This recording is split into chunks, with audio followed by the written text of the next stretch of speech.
तो नहीं है, चेक करो डांसर ठोकल तो नहीं है।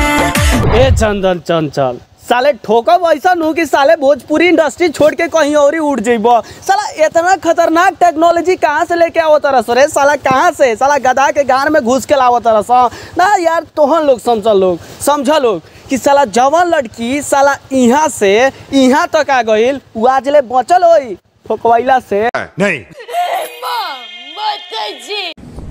तो कैसे हैं आप लोग? आज मैं फिर से बात करने जा रहा हूँ खेसारी लाल यादव का न्यू सॉन्ग। अरे सारी काहे तो तरह के बोलता रे, मुंह में लंड फंस गइल बा का?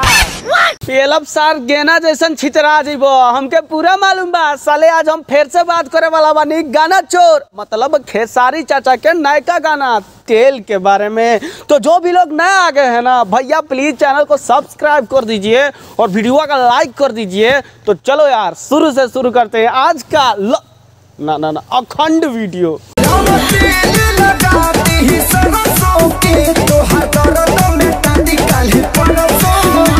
अरे खेसारी चाचा साला तेल सरसों के लगैला से काले परसों के दर्द ना भागी। अरे हई मैडम के कमर से दर्द भगावे के बा तो लगाओ ना सबसे सस्ता प्लस टिकाऊ दवा रोंडी के तेल। अरे सारी ई रोंडी के तेल का होला रे?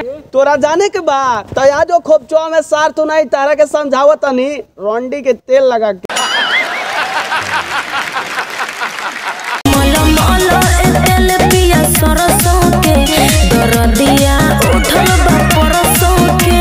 हाँ तमने अब तोहरो कमर में दर्द काले परसों से चालू हो गई। अरे साला कमना के हम दर्द दूर करी रे। एगो काम करा लोग, हमार कुटिया में आ जा लोग। साला तोहनी के दर्द तकलीफ पीड़ा एक दिन के ओखे चाहे एक साल के ओखे, साला एक बेर लगाए नु रंडी के तेल साला खत्म हो जाए। कैसा लगा मेरा मजाक?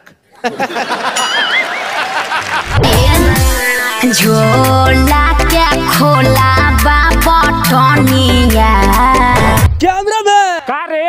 अरे सारे कब्बो तो सही से बोल ले रे। बोल ना का कहता रे? कहत नहीं हम देख मोहतरमा के झूला के खुलल बा बटान। चल साला दोनों चाबी ऐठिया वाला। चल साला जल्दी चल। सच में गया दादा ही रे दा।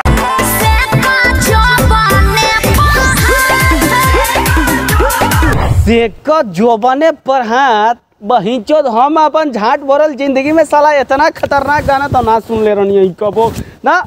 साला जोबना पर हाथ, अरे बहिचोद ओसे बढ़िया तो ई गाना गा देतू कि आवाज सेक ल गड़िया पर हाथ। कम से कम उहे बहाना 2-4 लोग आईत, साला थोड़ा काली घाट के गुफा के दर्शन करीत, ओकरा बाद से 2-4 रुपया तारा ऊपर फेंकियो के चल जाए। झूठ बोल रहा है। होई छावड़ा किया के पूरा उठ लाली जाता पूरा।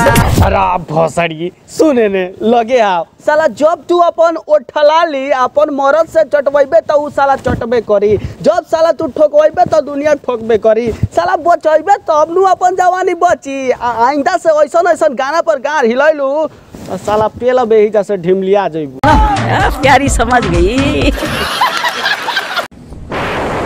तो बस आज के लिए इतना ही। उम्मीद करते हैं ये छोटा सा वीडियो अगर आप लोगों को पसंद आया होगा तो प्लीज़ इस चैनल को सब्सक्राइब कर दीजिएगा और वीडियो को लाइक कर दीजिएगा। यार लाइक नहीं कर रहे और वीडियो को शेयर नहीं कर रहे, दबा के शेयर करो तो अब तक और खतरनाक वीडियो तो उन लोगों को देखने को मिलेगा। तो प्लीज़ चैनल को सब्सक्राइब कीजिए और वीडियो को लाइक कीजिए। मिलते हैं एक और ना तगड़े वीडियो में, तब तक के लिए मेरे भाई बाय।